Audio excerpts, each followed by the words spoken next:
បាទសូមស្វាគមន៍បាទក៏ដូចជាសួស្តីបាទទៅកាន់ពុកម៉ែបងប្អូនដែលចូលចិត្ត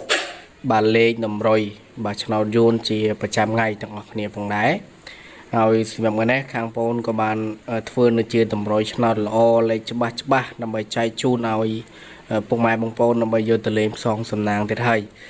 សម្រាប់វីដេអូមួយនេះបើសិនជាពុកម៉ែបងប្អូនបានឃើញបានទស្សនាហើយណាបាទស្រឡាញ់ពេញចិត្តការធ្វើតម្រុយឆ្នោតយួនពីខាងបងប្អូន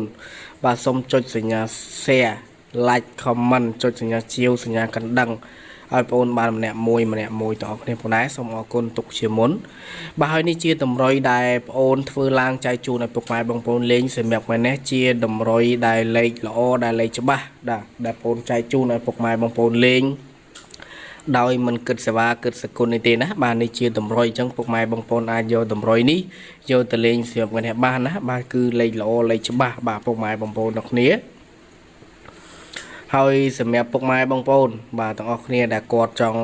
ស្គាល់បាទ Facebook បងប្អូនអញ្ចឹងសម្រាប់ថ្ងៃនេះគឺបងប្អូននឹងបង្ហាញបាទ Facebook ឲ្យបងប្អូននេះបាទដើម្បីពុកម៉ែបងប្អូនដែលគាត់ចង់ឆាតមកឬក៏ចង់ឆាតយកលេខទៅលេងអីគឺអាចឆាតមកតាម Facebook បាទរបស់បងប្អូនមួយនេះបានណាដែលបងប្អូនបង្ហាញនៅលើអេក្រង់ហ្នឹងបាទគឺមានឈ្មោះថា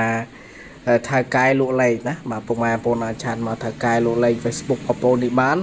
ឬក៏តាក់ទងមកតាមលេខ08893863634ណាបាទតាក់ទងមកតាមលេខទូរស័ព្ទក៏បានឆាតមកតាម Facebook ក៏បានដែរ